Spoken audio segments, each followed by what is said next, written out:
El violín, el violín. Se puede aprender, se puede enseñar a aprenderlo, se puede enseñar a enseñarlo. Debemos seguir un camino sistemático, ordenado. Y si es así, ¿cuál será ese camino? ¿Es único? Hay muchos, ¿cuántos y cuáles? Quizás a algunos de ustedes les pueda sorprender que comencemos este encuentro no solo con tantas preguntas, sino con unas ejecuciones violinísticas un poco extrañas, absolutamente improvisadas, y que no se atienen demasiado a las normas de la buena educación violinística. Pero esa es la esencia de ese diálogo que retomamos hoy. La pregunta, la investigación. El preguntarnos a nosotros mismos cómo hacer para resolver las cosas. Y remarco la palabra diálogo, aunque quizás en este momento yo no pueda escucharlos desde aquí. Únicamente interactuando podremos llegar al fin que nos proponemos.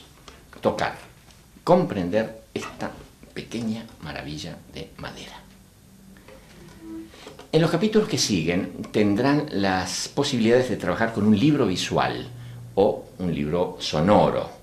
Podrán releerlo, detenerse en él, experimentar sus ideas y quizás abandonarlo por periodos cortos o largos para repensarlo.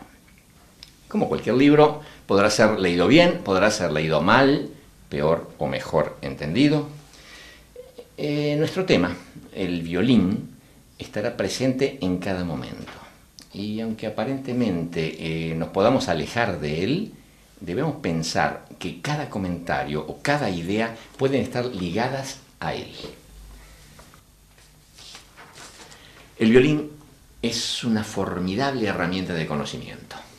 Conocerlo y trabajarlo requiere en un solo acto la participación de nuestras emociones, de nuestro intelecto, de nuestro espíritu y de nuestro cuerpo. No es poco. El violín asocia también lo comprensible y lo incomprensible, la ciencia y la magia, lo heredado y lo adquirido, el aprender de otros y el insustituible trabajo autodidacta. Y todo esto, y lo quiero subrayar desde el principio, en una actitud de continua búsqueda. Una búsqueda que nos llevará no solo a conocernos, sino que nos permitirá, a través de él, a comprender muchísimas cosas.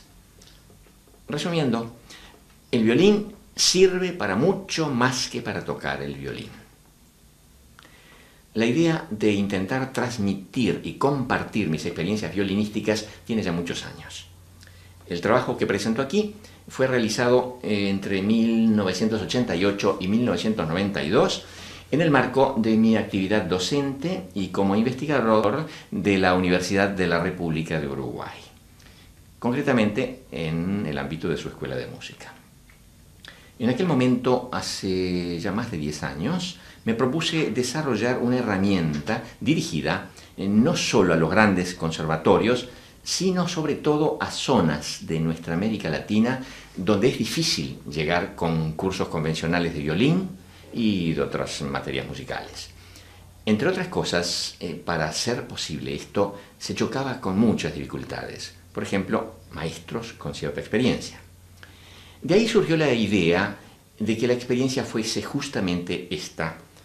O sea, que maestros jóvenes, y aún maestros muy jóvenes, se capacitaran a través de libros y audiovisuales para transmitir lo aprendido a otros, mayoritariamente niños. Está claro que este libro audiovisual no pretende en ningún momento sustituir la presencia directa de un maestro. La transmisión de conocimientos cara a cara es insustituible. Por eso, repito, que es una herramienta y como tal debe ser comprendida desde el inicio. Así la usaremos de la forma mejor posible como cualquier otra herramienta. A lo largo de estos 10 años, desde que comencé esta aventura, tuve oportunidad de hacer el seguimiento del trabajo y agregar otras ideas. Hoy les quiero transmitir algunas. Otros maestros han trabajado y trabajan con él en Uruguay, en Brasil, Paraguay, Chile, Colombia, El Salvador, varias ciudades de México, en España, Francia. Y también algunas de esas experiencias son recogidas aquí. Muchas veces uno pierde la cuenta, felizmente, de quién es el autor o padre intelectual de una idea. Los resultados son los que cuentan. Al igual que una partitura, una vez que sale de las manos del compositor, ya no le pertenece totalmente, aspiro a que todos nosotros compartamos y enriquezcamos estos aportes sin recordar demasiado a quién pertenecen. Parecería que la intención original es de dirigir estas ideas a zonas latinoamericanas ha sido desbordada. Es que los problemas o dificultades pueden ser distintas en distintos lugares, pero su esencia, nuestra esencia, es siempre la misma. Los capítulos que verán están divididos en dos grandes troncos. 6 de ellos van dirigidos a los alumnos, otros 6 a los maestros, instructores, facilitadores o como les queramos llamar. Y sobre este punto también volveremos en otro momento de nuestra charla. Los 6 programas dirigidos a los alumnos son una recopilación de temas breves, en muchos casos secuenciados de dificultad creciente, y que el maestro debe conocer y dosificar de acuerdo a las necesidades de cada alumno. Por lo tanto, no deben ser vistos por los alumnos pensando que cada uno de estos programas es el material de una sola clase. Así, en tanto, en una clase, por ejemplo, se dedicará todo el tiempo quizás a 1, a 2 temas de ese capítulo, según las necesidades que detecte el maestro en cada caso. A la vez, el maestro dispondrá de una serie paralela de otros 6 programas en los que se analiza la forma de transmitir esos conocimientos. Es obvio que estos capítulos no están dirigidos por ahora a los alumnos. En el primer programa de la serie encontrarán claramente explicada la estructura de este trabajo y la forma de manejarse con él. Encontraremos así temas tales como los que vamos a ver enseguida. Trinos.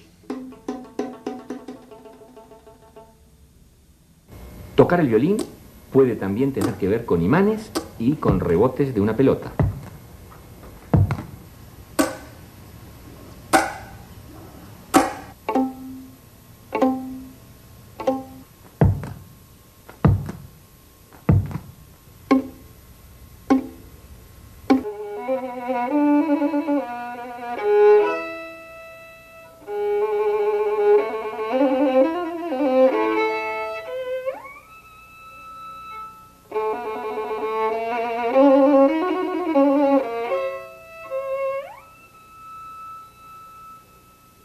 Los trinos han fascinado y dado que hacer a los compositores y solistas durante siglos.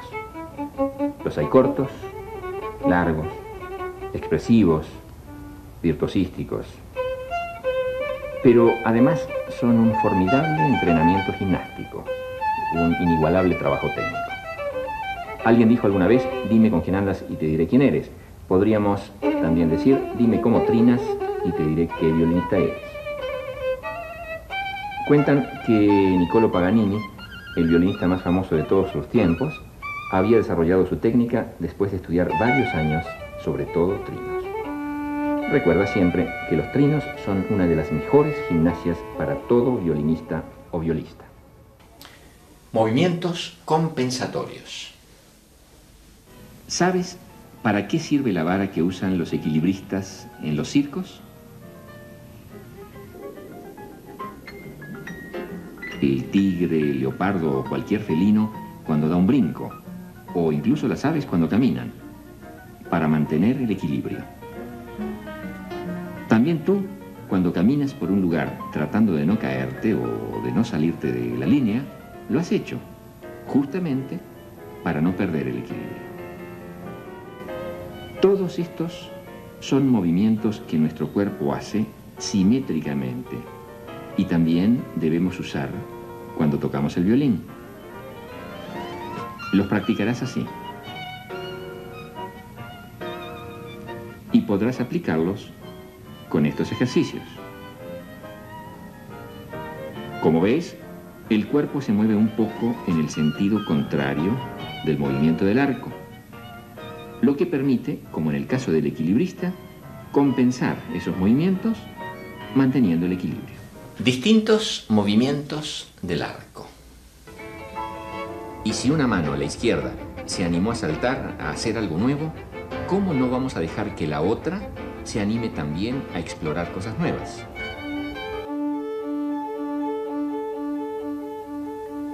Seguramente ahora te será más fácil entenderlo. La mano hace curvas muy pequeñas cuando está cerca del talón y cada vez más grandes al ir hacia la punta. Por ahora no olvides que para cambiar de una cuerda a otra debes hacer movimientos muy pequeños cerca del talón, ves que son más grandes y se vuelven a ser pequeños en el talón. Hoy queremos comenzar a hablarte de otro movimiento más, que es justamente el que estás viendo. Por ahora no lo vas a encontrar en las piezas que toques, pero deberás ir entrenándolo para que cuando llegue el momento tus manos estén preparadas.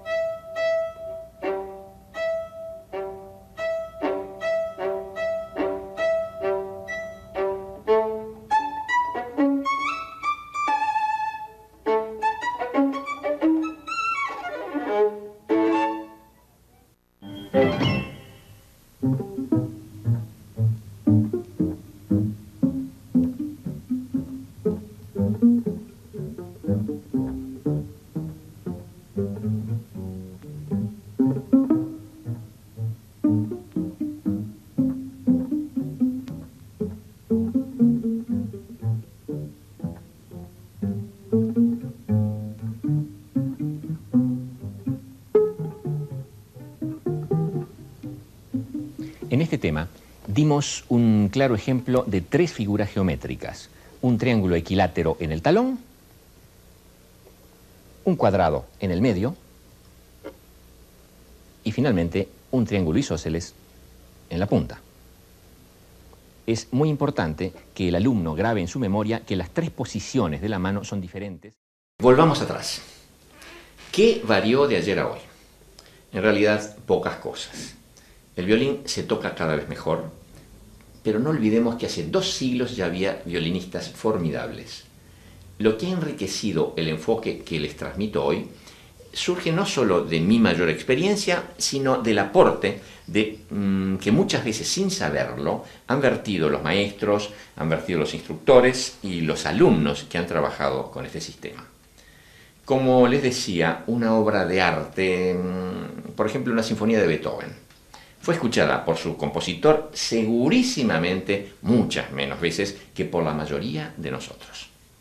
Y la tocaron orquestas incomparablemente peores, dicho con todo respeto y cariño, pero sin miedo, que las extraordinarias formaciones orquestales de la actualidad.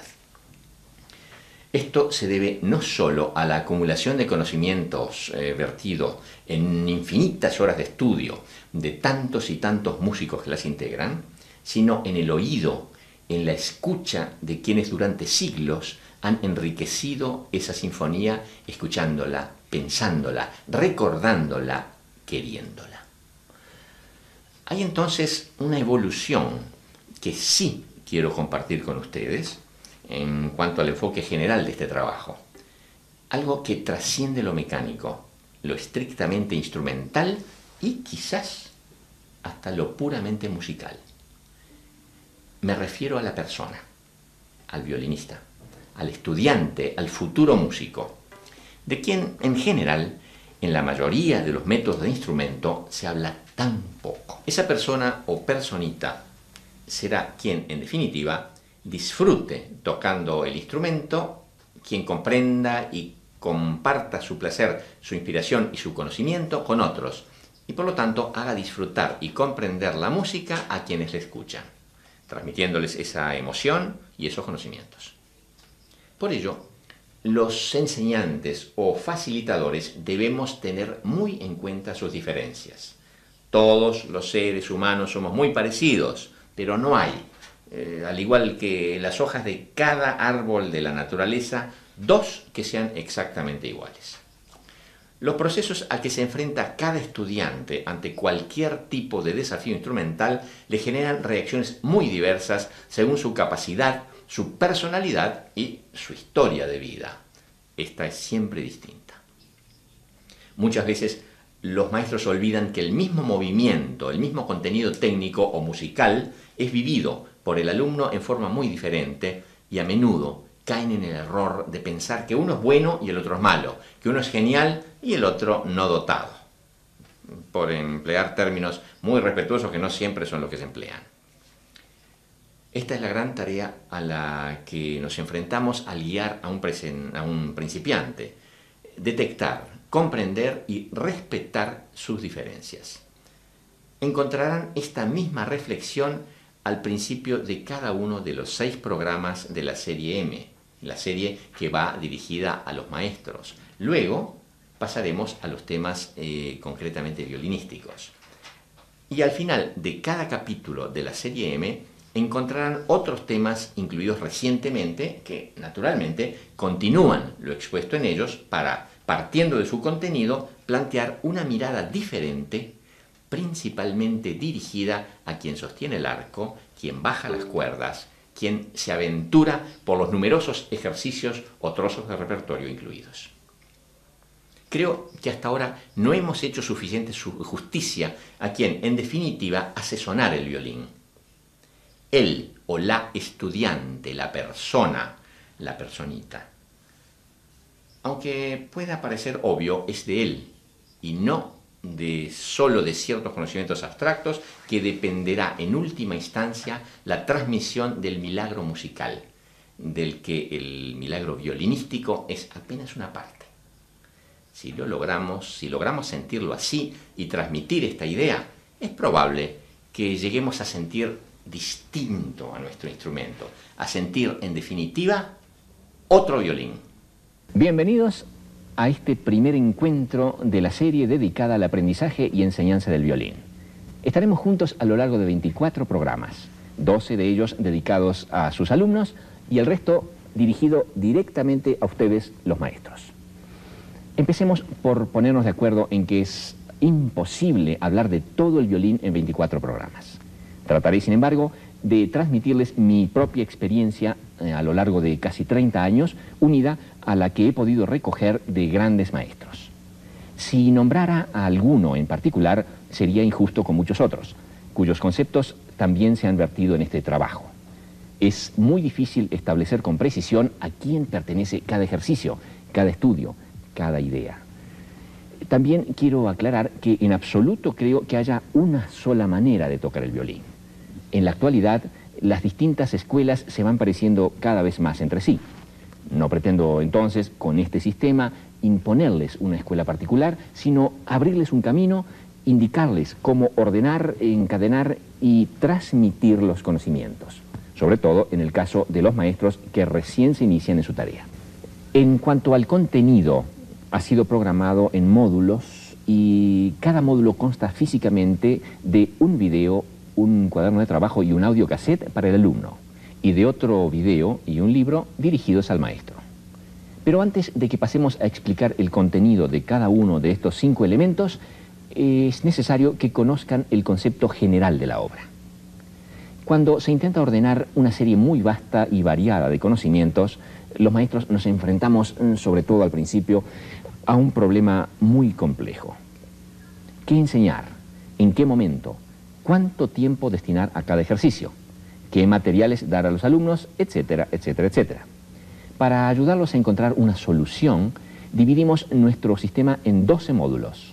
Son 12 etapas que van desde el nivel 0 a un nivel medio avanzado. En cada uno he abordado problemas de ambas manos por separado y aparte temas generales. Estos temas tienen un tratamiento diferente si van dirigidos a los alumnos o si van dirigidos a los maestros.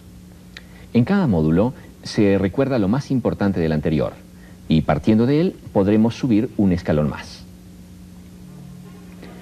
Vemos aquí nuevamente los 5 elementos que constituyen un módulo. Comencemos explicando el video del alumno. Se trata de un videocassette que el alumno debe ver y trabajar junto a su maestro. En él se presentan diferentes ejercicios físicos.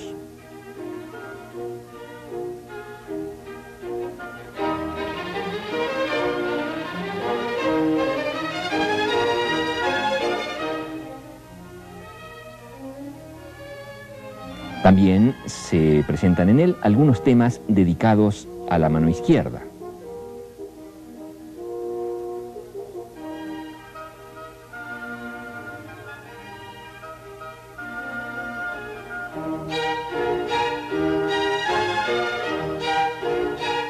Y finalmente, como es lógico, otros ejercicios dedicados al arco.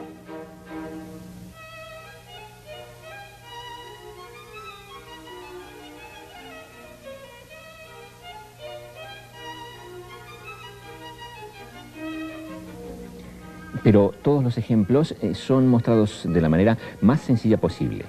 Los temas no se tratan aquí en profundidad, sino que se da una idea al alumno con numerosos ejemplos prácticos e intentando que llegue a su clase motivado por lo que ha visto en el video.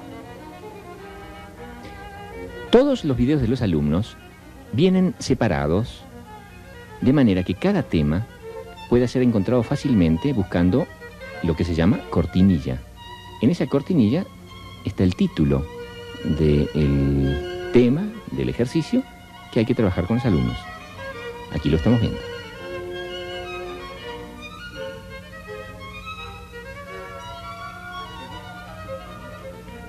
Primero, los alumnos verán junto con el maestro el ejercicio. El maestro o maestra lo explicará.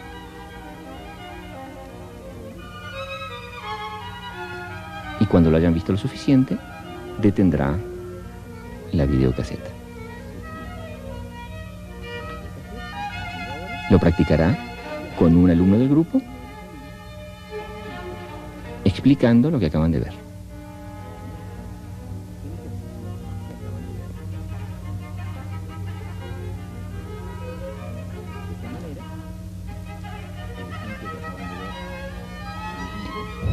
Los otros alumnos del grupo también repetirán el ejercicio.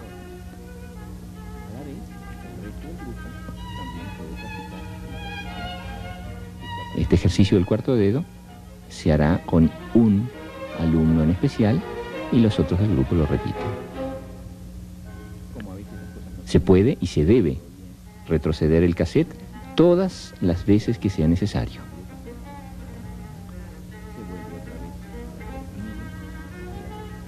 De esta manera, los alumnos ven nuevamente el ejercicio.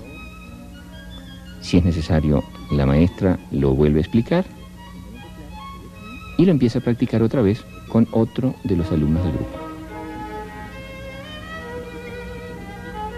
Esto se repetirá tantas veces como el maestro o maestra crea necesario. Y ahora le toca el turno al video del maestro. Generalmente comienza con algunas recomendaciones generales de carácter pedagógico. Cómo dar una clase o cómo no darla. Para luego comentar uno por uno los temas que se explicaron al alumno. Pero claro, ahora serán comentados en profundidad.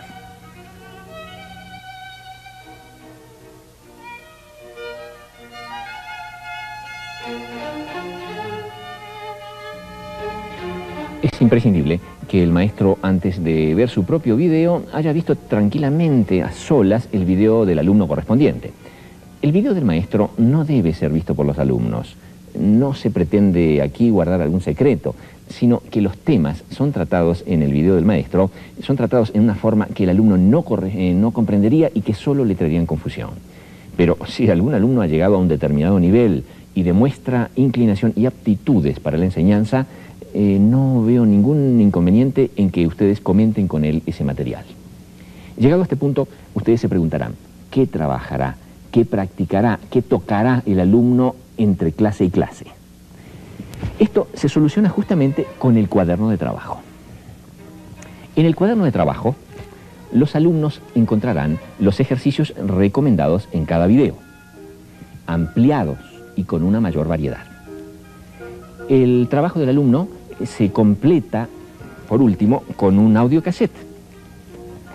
Con el audiocassette en su casa, el alumno podrá escuchar no solamente la afinación de cada una de las cuerdas de su instrumento, sino ejercicios, canciones y más adelante estudios que debe trabajar, así como melodías ejecutadas por otros instrumentos a los que él se debe sumar con su violín para realizar en su casa la experiencia de música de conjunto. Finalmente llegamos al último elemento de los 5 que componen cada uno de los módulos: el libro del maestro. El libro del maestro es un libro en el que se explican los ejercicios, cuánto trabajarlos, cómo trabajarlos. Se hacen aclaraciones que hubieran sido imposibles de hacer en el video por su extensión. Y sobre todo se proporcionan listas de materiales, ejercicios, piezas y más adelante obras, entre las cuales el maestro podrá elegir las adecuadas a cada nivel, a cada alumno y a cada momento. Resumiendo, el sistema programado de enseñanza y aprendizaje del violín consta de 12 módulos, cada uno de los cuales ellos compuestos por 5 elementos. 3 de ellos son para el alumno: un videocassette, un audiocassette y un cuaderno de trabajo. 2 elementos para el maestro: un videocassette y su correspondiente libro del maestro.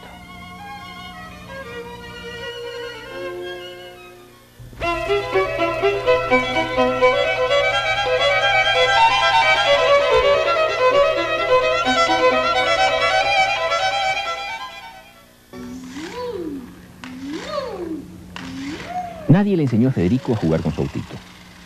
Él ve los carros, siente sus motores y eso lo lleva automáticamente a imitarlos, a identificarse con ese movimiento. O sea que algo lo motivó para imprimir al juguete la velocidad necesaria. Y nadie tuvo que decirle cómo debe agarrar el carro, cómo lo debe acelerar, cómo debe mover su brazo.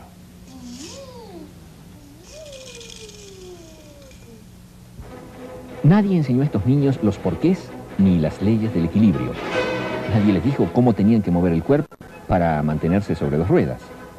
A lo sumo, los primeros días, sus padres o algún amigo mayor los habrá ayudado sosteniendo la bicicleta hasta que perdieron el miedo y se lanzaron a la aventura. Recordemos esto en todo momento al enseñar a tocar a los niños. Motivemos a los niños a imitar y sobre todo a jugar con su instrumento. Y hagámoslos razonar o pensar en lo que hacen solo cuando es realmente necesario. La idea de la imitación y el juego nos acompañará a lo largo de todos nuestros programas.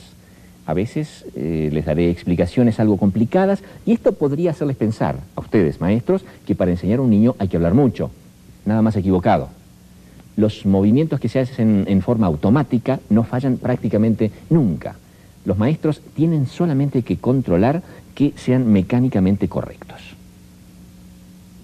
¿Pensaron alguna vez cuántos y qué complejos movimientos hacemos para anudarnos las agujetas de los zapatos? Prueben a tratar de describir esto que están viendo ahora, pero con palabras. Describirlo exactamente, movimiento por movimiento, y verán que no logran al final hacer el nudo. Estos ejemplos se los doy antes de entrar en materia para que nos entendamos desde el principio. Las líneas principales de nuestro sistema son hacer sentir al niño constantemente que tocar el violín se parece a un juego. Y jugar es inventar. Jugar es improvisar. Y sobre todo, no lo olviden, tocar es siempre posible.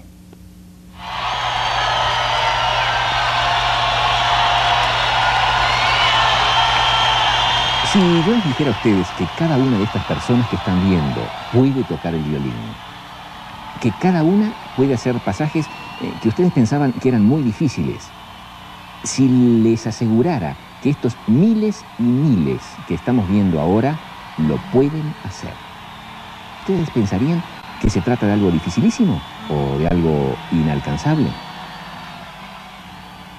Bien, yo les digo que actualmente en el mundo debe haber por lo menos tantos violinistas y violistas que pueden tocar bien, muy bien o súper bien, como toda la gente que acabamos de ver aquí. Claro, sería muy difícil juntarlos a todos en un estadio, pero sí una cantidad así existe. Y aquí llegamos al centro del problema, al centro del tema que quiero explicarles hoy, el tema del orden, el del reforzamiento y el ordenamiento del estudio en secuencias. Los cientos de temas que trataremos a lo largo de nuestro sistema no deben ni pueden ser abordados de golpe. El resultado sería una tremenda indigestión violinística.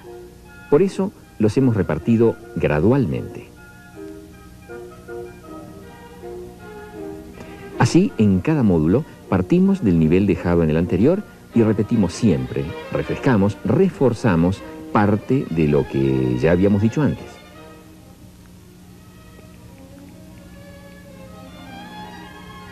Muchos conocimientos se van repartiendo así en secuencias a lo largo de varios módulos.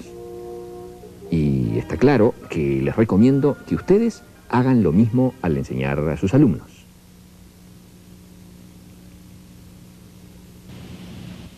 Tomemos, por ejemplo, este pasaje que haré en Saltillo o Sotillé.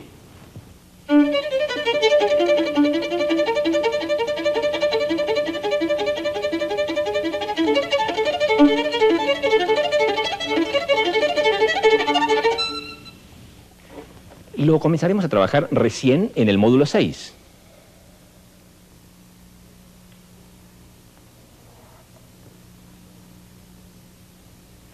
Pero, como verán inmediatamente, de esta sencilla forma.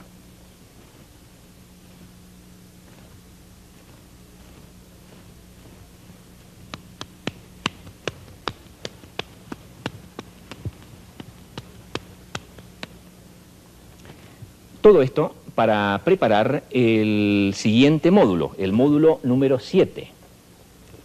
En el módulo número 7 comenzaremos a hacer este ejercicio gimnástico que hicimos sin arco, lo comenzaremos a hacer sobre cuerdas al aire, de la siguiente manera.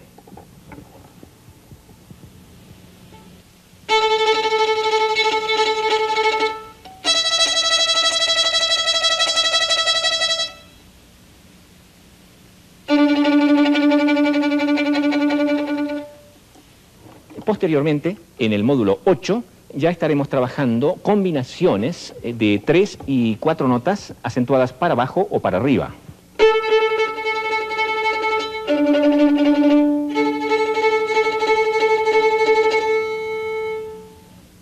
Y de allí en adelante abordaremos diferentes cambios de cuerda, diferentes esquemas, pero siempre con este golpe de arco y ya combinándolo, por supuesto, con la mano izquierda.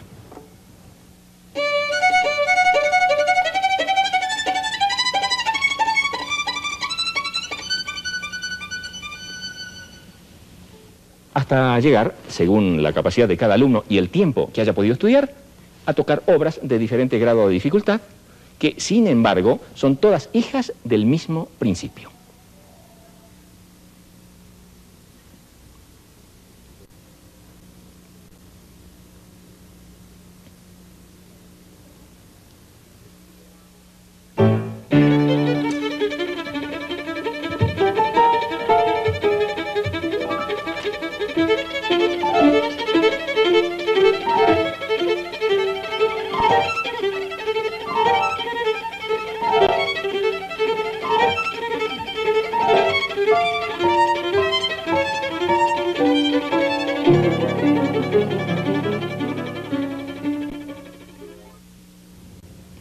El mismo principio que vimos para el saltillo o sotillé lo aplicarán para otros temas. Y estos temas los encontrarán en el índice de cada libro. En el índice o esquema general que ya vimos, encontrarán los distintos niveles en que deben ir aplicando cada dificultad.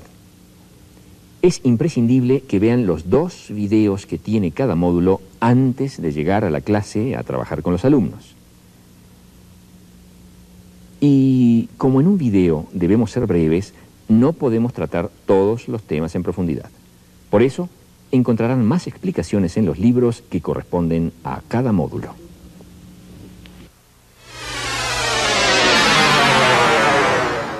no existe mayor peligro que pensar que basta que el niño vea el video solo o con su maestro para que casi por arte de magia aprenda lo que viene en él. El contenido de cada módulo, y repito, módulo, pues cada video es solo una parte de ellos, da material de trabajo para 1 a varios meses.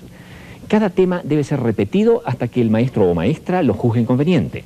Y no hay que pensar que todo el material que viene en un video debe practicarse en una sola clase. Nada estaría más equivocado. Entonces, no se adelanten y pasen a un módulo recién cuando el anterior haya sido trabajado completamente. Si lo hacen así, sería posible abarcar todo el sistema en un periodo de 3 a 5 años. En cuanto a consejos sobre cómo y cuánto trabajar cada ejercicio, los encontrarán también en los respectivos libros del maestro. Y como estamos utilizando la televisión para nuestro trabajo, sería bueno que conociéramos algunas palabras técnicas. Por ejemplo, cortinilla. Cuando en los libros encuentren la palabra cortinilla, sobre todo para localizar los distintos temas, nos estamos refiriendo a los carteles con que separamos un tema de otro. Por ejemplo, lo que van a ver inmediatamente anunciando la segunda parte de nuestro programa es justamente una cortinilla.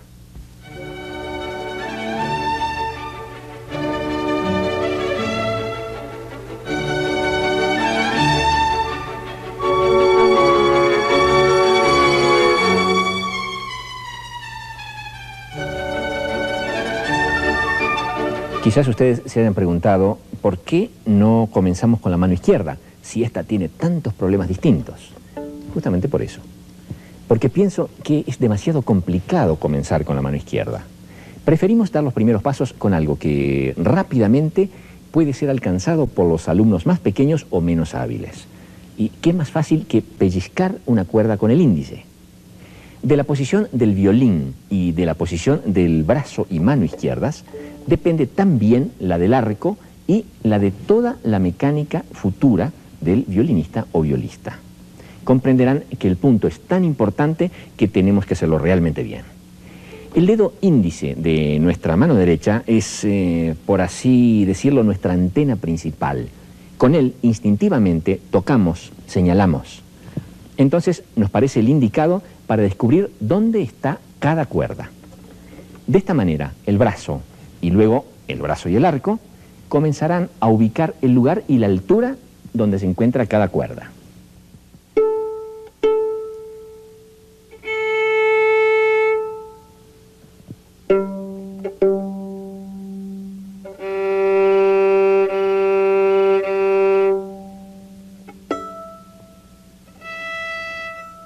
Y, por favor, no olviden que esto que parece tan sencillo no lo es en absoluto para un principiante. Y si tienen alguna duda, hagan el siguiente experimento.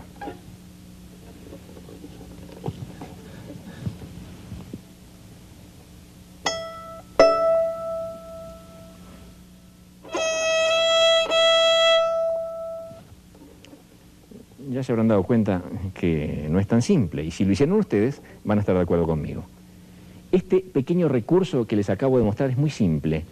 Por ejemplo, cuando ustedes nos explican cómo algo que les parece tan fácil es difícil para un alumno. Pero antes de pasar al tema siguiente del primer video del alumno, veamos cómo conviene trabajar los ejercicios con los alumnos y la ayuda del televisor. Por hoy no te hablaremos de cómo se colocan los dedos sobre las cuerdas, para poder dedicarnos más al brazo derecho.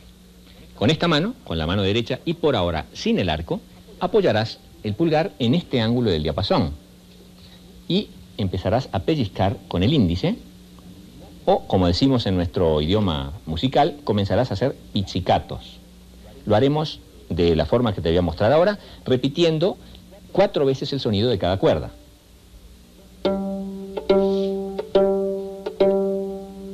Luego, pero por ahora vamos a quedarnos solamente con esta nota. Vamos a probar a hacerlo juntos. Voy a contar hasta 4 y lo hacemos juntos. Yo y tú. 1, 2, 3, 4.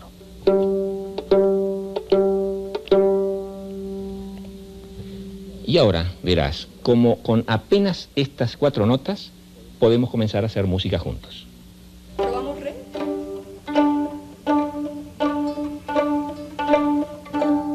Puede suceder, en este u otros ejemplos, que el ejercicio le salga mal a uno de los alumnos, a muchos, o nos salga mal a todos. Pero aun cuando nos salga bien, les aconsejo detener el videocassette, luego de cada ejemplo, practicar su contenido con los niños y luego regresarlo. Al llegar al mismo punto donde se había comenzado, comenzaremos nuevamente.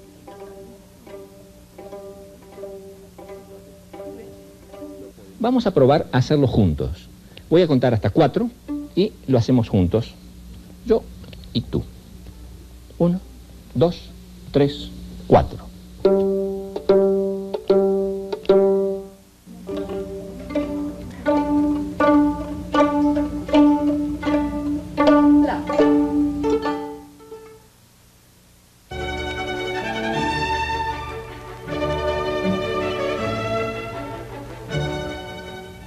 Los maestros que recién se inician deberán practicar, si aún no lo han hecho, cómo se desarma el violín, o por lo menos en sus partes más elementales, más fáciles. Por ejemplo, quitarle las cuerdas, los afinadores, el puente,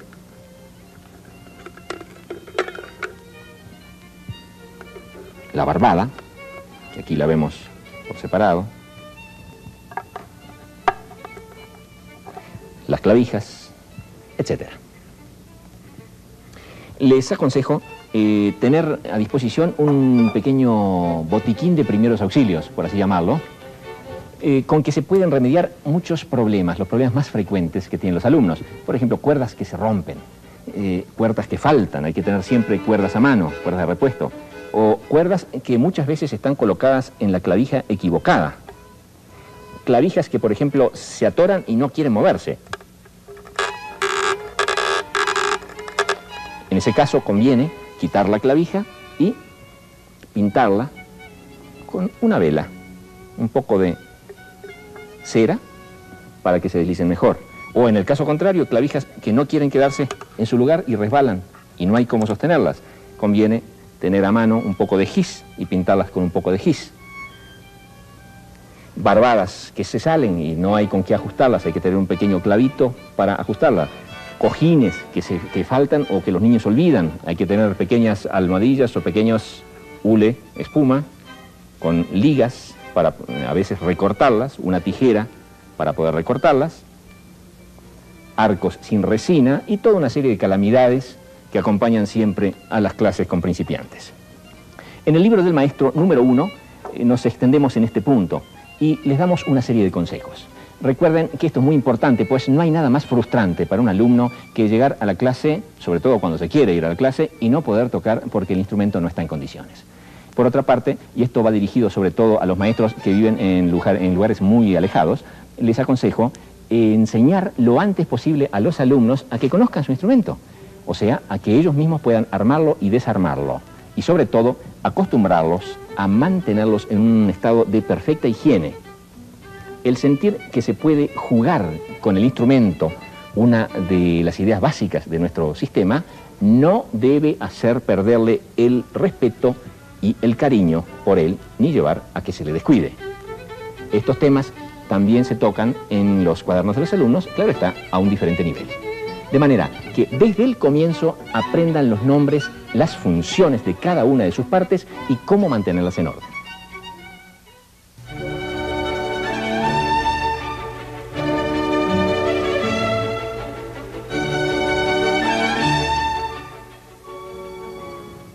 Ya sé que muchos de ustedes se habrán sorprendido al ver que les recomendaba tomar el arco de una forma tan primitiva. Pero bueno, ahora quiero platicarles las razones que nos llevan a hacerlo así. En primer lugar, piensen cuáles son los movimientos más fáciles para hacer con la mano. Una línea recta imaginaria, muy lentamente, sin que la mano tiemble, y paralela a una maderita llamada puente. O un movimiento parecido al que hacemos despreocupadamente, golpeando algo o sacudiendo simplemente el brazo. Creo que esto se contesta solo. La segunda razón es de orden rítmico. El concentrarnos en una cosa muy difícil por lo general nos tensa, sobre todo en la niñez, trabando entonces nuestros movimientos. Y no hay un buen ritmo que pueda mantenerse con un cuerpo trabado y en tensión. Por eso, en un principio, el sencillo movimiento con el arco que llamamos cromañón soluciona el problema y permite al niño alcanzar muy pronto, a veces en apenas unos pocos minutos, una primera respuesta sonora, una respuesta sonora de su instrumento.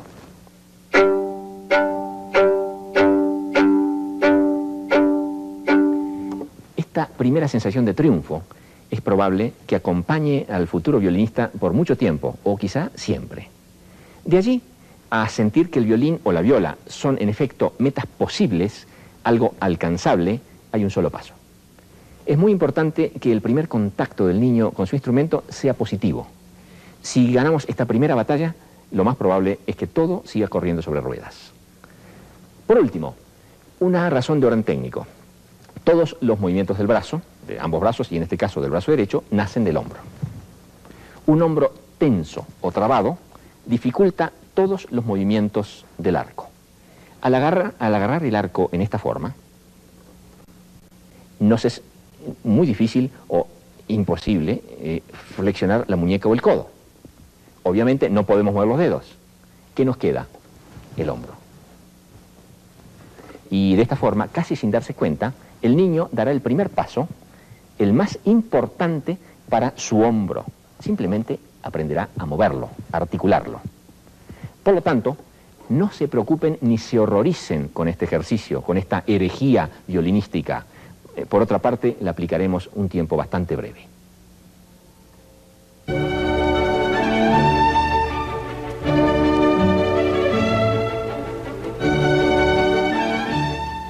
Como ven, pasaron apenas unos instantes y ya vamos a hablar de la forma correcta, o por lo menos aproximadamente correcta en esta etapa, de sostener el arco.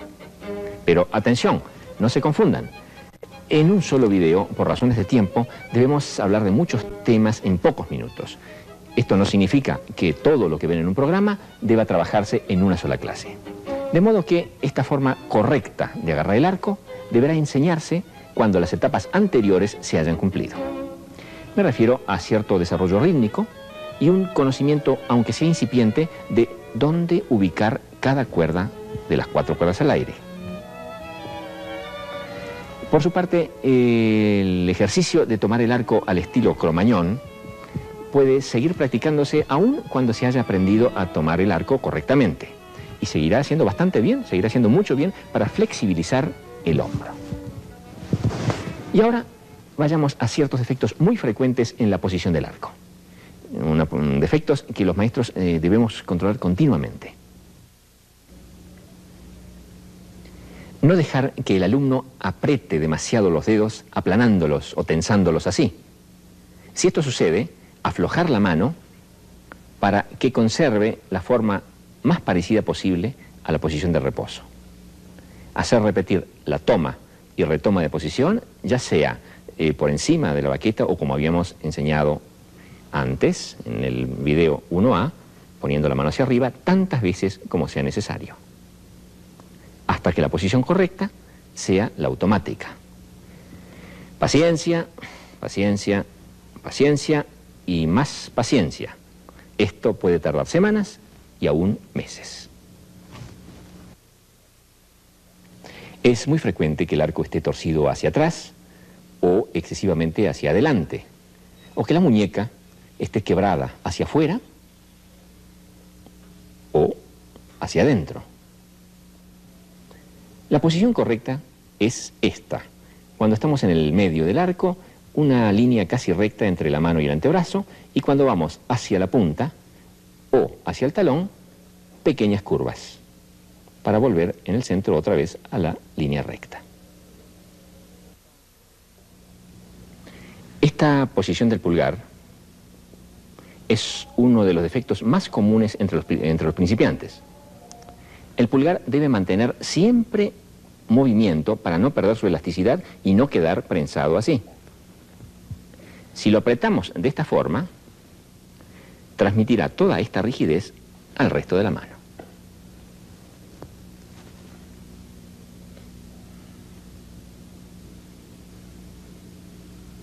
No se debe meter el índice demasiado abajo, como si lo claváramos alrededor de la baqueta. De esta forma, la muñeca no podrá flexionarse más adelante y se torcerá, impidiendo otros movimientos importantísimos en el manejo del arco. Y por último, no desplazar demasiado la mano hacia la punta, así, lo que es malo, pero tampoco desplazarla en sentido contrario, hacia el tornillo, lo que es aún peor. Al sostener el arco, hay puntos de apoyos muy precisos que deben respetarse exactamente para conservar el equilibrio del arco. Uno de estos puntos, es, como lo vimos ya en el video número 1, el video 1A, el punto donde se apoya el meñique. El punto donde comienza, donde empieza el talón.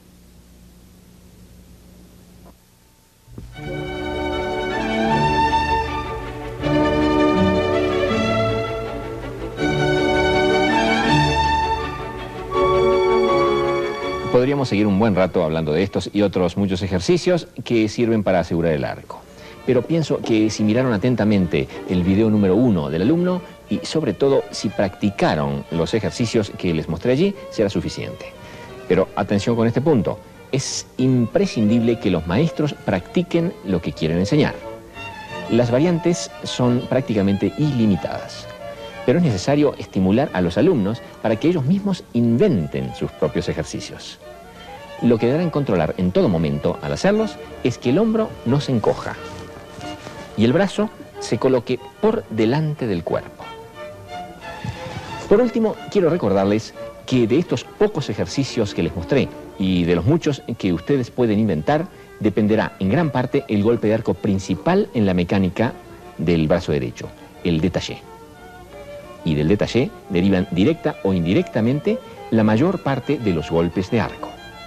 En muchos de nuestros futuros programas los seguiremos aplicando en diferentes formas.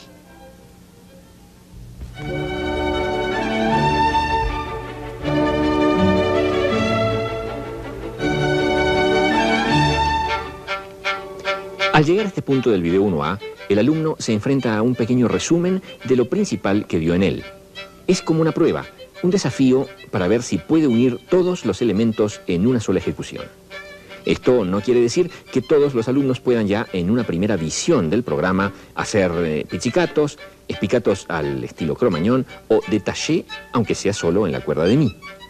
Le estamos planteando apenas algunas dificultades relativamente simples que, aunque no se realicen a la perfección, harán sentir muy pronto al alumno que progresa y que hace música. Recuerden que esta sensación de haber logrado algo, de superar una etapa y sentir que no se está ante algo inalcanzable, es uno de los puntos más importantes de todo nuestro sistema. No pretendan por ahora que las ejecuciones sean perfectas, pero tampoco se demoren demasiado en esta primera etapa, que debería completarse en unas 4 a 6 semanas. En una palabra, dejen que en esta primera etapa el niño que aún no conocía el instrumento juegue con él, sin sentir un exceso de presión. Y hasta aquí los comentarios a los temas del video número 1 del alumno. En la última parte de esta primera plática con los maestros, quiero darles algunos consejos generales que los ayudarán en su tarea.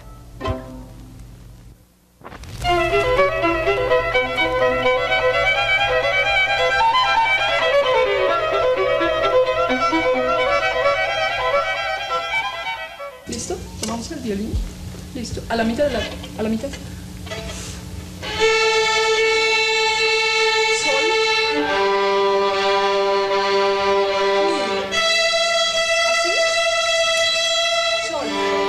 Nuestro sistema programado de aprendizaje y enseñanza del violín puede aplicarse a niños que aprendan individualmente, pero fundamentalmente estamos pensando que se desarrolle desde un principio el gusto y la capacidad de tocar en conjuntos. Tocamos escala de re mayor.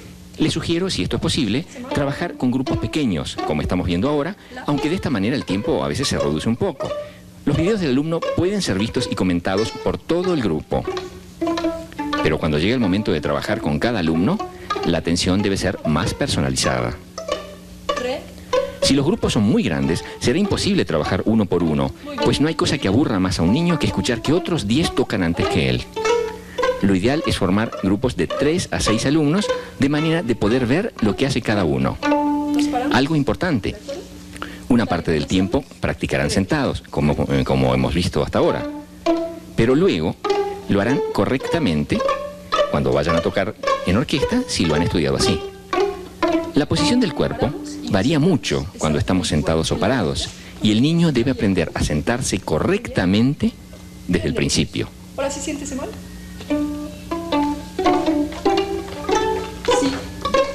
Deben controlarse sobre todo las espaldas.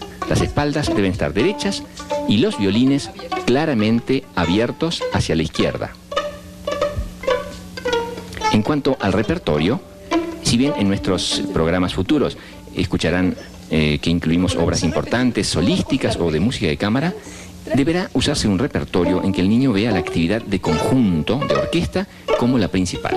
No es necesario por ahora hablar de solismo. Los ejemplos dados en los videos del alumno pueden y deben ser imitados y acompañados por los niños, como vimos en nuestro programa. Pero recuerden que el video dura poco y a menudo los ejemplos deberán ser repetidos o alargados. Tocamos la escala. Vayamos por último a la forma en que deben hablar con el niño. Si bien en los próximos programas y en los libros correspondientes hablaremos mucho más del tema, les quiero mencionar una división muy simple que tenemos que hacer al enseñar. Es una división, una separación entre lo que debemos y lo que no debemos hacer, lo que debemos favorecer y lo que debemos evitar a toda costa. Hoy no quiero ir más adelante en esta idea, se los encargo, digamos, como una pequeña tarea. Piensen qué conviene impulsar, en qué conviene impulsar a los alumnos y por el contrario, qué debemos evitar al enseñar. De cómo lograrlo hablaremos más adelante. A pesar de que en estos problemas les hablo y verán, les hablaré bastante, no olviden que enseñar a tocar el violín a niños es sobre todo una actividad práctica. Con principiantes debemos siempre tener el violín en la mano y dar numerosos ejemplos prácticos. Ejemplos que provoquen el deseo de imitar antes de apelar a la explicación. Las explicaciones ya llegarán en el momento oportuno. De modo que, pocas palabras. Pocas palabras. Pocas palabras. Partiendo de esta idea, hoy quiero mencionar solo 3 puntos muy importantes. La forma de relacionarse con el alumno, el juego y la imitación, la invención personal y la importancia de estimularla. Hablamos recién, y hace ya años, de las pocas palabras. Muchas veces, para establecer una buena relación con el alumno, no hay que hablar mucho, hay que hablar lo imprescindible. Lo importante, sí, es crear una base afectiva favorable y sobre todo sincera. El estilo personal de cada maestro debe estar aquí muy presente y ser respetado. No sirve imitar estilos de otros, por buenos que sean, si no son nuestro estilo. Lo más probable es que repitamos las mismas palabras, pero dentro de una envoltura no verbal diferente. La transmisión no verbal está presente en todas las culturas y en todos los idiomas, en los gestos, en la actitud, en las 1000 formas de comunicarse, mucho más que en las palabras. Las palabras refuerzan, ayudan, pero a veces confunden el mensaje. Y más aún cuando se trata de un mensaje tan profundo como el mensaje musical. El mensaje musical que está hecho de contenidos difíciles o imposibles de verbalizar o expresar con palabras. Mensajes que quedan para siempre en nuestra memoria o en la maleta de los recuerdos olvidados y encerrada esa maleta, pero llena de recuerdos reales. La importancia entonces de crear un clima afectivo propicio es la A del alfabeto de la comunicación, transmisión o enseñanza musicales. Mucho antes que la supuesta importancia o sabiduría de los contenidos a transmitir. Pero cuidado, en un clima afectivo favorable quedan grabados tanto los buenos mensajes como los que no son tan buenos. Por eso debemos, según mi punto de vista, ser muy cuidadosos con la imposición, con las órdenes. Órdenes que a veces sin darnos cuenta y con la mejor intención impartimos a los alumnos, llevándolos con el tiempo a una actitud obediente, no creativa, y que irá inevitablemente en contra de su independencia musical. Independencia a la que debemos aspirar todos los enseñantes o todos los aprendices. Por poner solo un ejemplo, el inculcar que los tiempos o las semicorcheas deben ser exactamente iguales, que tal o cual pasaje debe ser hecho en tal o cual tiempo, que el buen sonido se obtiene de manera indiscutible de tal forma, que las arcadas deben ser para abajo o para arriba, y así sucesivamente. Esto, aun cuando hay buenas razones que lo apoyen, desarrolla una actitud acrítica que llevará al estudiante a esperar una solución en vez de buscarla él mismo. En una palabra, sembrar la semilla de la obediencia irreflexiva en cualquier orden de la vida puede conducirnos a resultados realmente negativos. Y es que no es que yo esté impulsando la desobediencia caprichosa, no tendría sentido en un largo proceso de aprendizaje en que es preciso incorporar conocimientos que vienen de generaciones. Pero sí recomiendo la no obediencia reflexiva, responsable. Transmitir al alumno la necesidad de pensar cada cosa de acuerdo a su edad, de acuerdo a su desarrollo intelectual, por supuesto. Una actitud de preguntarse continuamente ¿por qué será esto así? ¿Hay razones? ¿Debo obedecer sin cuestionar, sin preguntar o preguntarme? En cuanto al segundo de los conceptos que mencioné al principio, el del juego y la imitación, si bien va dirigido fundamentalmente a los principiantes, lo emplearemos en mayor o menor medida a lo largo de toda nuestra carrera. No olvidemos que el juego y el placer que éste conlleva no es solo cosa de niños, es cosa de todos. El juego es posiblemente la más formidable herramienta de aprendizaje que nos regaló la naturaleza. Aprendemos desde un principio jugando. El juego es cosa seria. Y no seria en el sentido de adusta o aburrida, sino de importante. Su sublimación en el arte, en la ciencia, en la profunda diversión y disfrute que experimentamos a lo largo de la vida, arranca de allí. Ya mencionamos que jouer en francés, o to play en inglés, o spielen en alemán, son sinónimos de tocar un instrumento o jugar. Tengamos presente siempre esta idea y aún en los momentos más escabrosos de las dificultades instrumentales, reencontremos el placer del juego. Quizás enmascarado detrás de sus formas más doctas, sesudas o abstractas. Alguien podrá dudar que Bach o Schoenberg, en la extrema complejidad de alguna de sus obras, dudar, decíamos, de que disfrutaban profundamente de lo que hacían. ¿Y por qué camino habrán transitado partiendo del disfrute de sus juegos infantiles para llegar a sus abstracciones musicales? Favorezcamos continuamente el concepto del juego, y del juego pasaremos casi sin etapas a la imitación creativa. Claro, la imitación ya nos da una pista, la del juego interactuado. Solo es posible imitar entre dos, o entre más de dos, o a solas, pero reflejando algo que se vio antes afuera nuestro. Llevado a la práctica, recomiendo ejercicios de imitación de sonidos, de imitación de movimientos, aun cuando aparentemente el alumno no esté todavía preparado para ello. Todo niño intenta continuamente hacer cosas que aún no puede. En el momento que aún no podíamos caminar, intentamos caminar. ¿Lo deseábamos o no lo deseábamos? Y es el deseo lo que nos impulsa a la creación. El intento imitativo no solo amplía nuestras posibilidades por caminos mayormente no racionales, que por lo general son los más certeros, sino que hace surgir lo nuestro, que es único y que deberíamos defender y cultivar. No me cansaré, y espero no cansarlos a ustedes, con la idea constante de la búsqueda de nuestra expresión personal. Por el contrario, la imitación continua de modelos, a pesar de que sean extraordinarios, más allá de una etapa en que esto es imprescindible, lleva a un callejón sin salida. Un callejón sin salida que, por desgracia, caracteriza a gran parte de nuestras formas interpretativas actuales.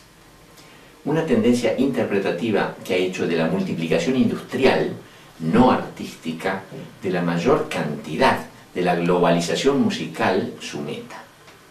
Por otra parte, una meta que es saludada con alborozo por quienes promueven bajo la bandera del arte actividades que apuntan principalmente a lo comercial. Resumiendo, y aunque parezca contradictorio, la imitación debe ser usada en un principio como palanca de aprendizaje insustituible para incorporar mecanismos que no serán incorporados racionalmente, especialmente con niños. Pero a la vez debe ser sutilmente desarrollada la búsqueda de sí mismo, una búsqueda que tienda a una construcción propia y personal. Lo contrario de la repetición, de la clonación. El tercero de los puntos que mencioné al principio, la invención personal y la importancia de estimularla, está indisolublemente unido a lo anterior. En toda creación, en todo invento, por complejo que sea, hay un primer destello de improvisación, lo que surge impensadamente, lo que aún como consecuencia de un proceso anterior de búsqueda salta como un chispazo, y de este chispazo casi seguramente surgirá la creación futura. Y ese chispazo, si bien sería aventurado decir que pueda enseñarse o entrenarse, sin duda puede favorecerse, ayudando a derribar las barreras que generalmente lo inhiben. Si la creación es invención, debemos favorecer esta desde un primer momento. No hay proceso de desarrollo humano sin un intento de invención que quizás pasó por muchos fracasos, aunque lo encontrado no sea lo correcto, lo útil, sí lo es la actitud de búsqueda. Desarrollar el mecanismo del descubrimiento es muchísimo más importante que un niño elija su propia arcada, aunque no sea la ideal, pero por decisión propia, a que repita en forma acrítica la impuesta por el maestro, aunque ésta sea excelente. Las arcadas se pueden cambiar. La actitud obediente e irreflexiva es muy difícil que se cambie. Y este mecanismo puede y debe ser implantado e inducido desde el principio en un sutil equilibrio con aquellas ideas que sabemos por experiencia que lo llevarán a un puerto seguro. Sobre este mecanismo, sin lugar a dudas, se apoyará un día la futura creatividad. Ayudemos a entrenarla. Bien, como habrán notado en este primer comentario, varios años después, no hablo casi una palabra de temas relacionados directamente con recursos técnico-violinísticos. Espero que el mensaje haya sido claro. Al igual que pienso que tocar el violín sirve para mucho más que para tocar el violín, creo también que el violín es una pequeña y fascinante pieza de un todo que lo hace posible.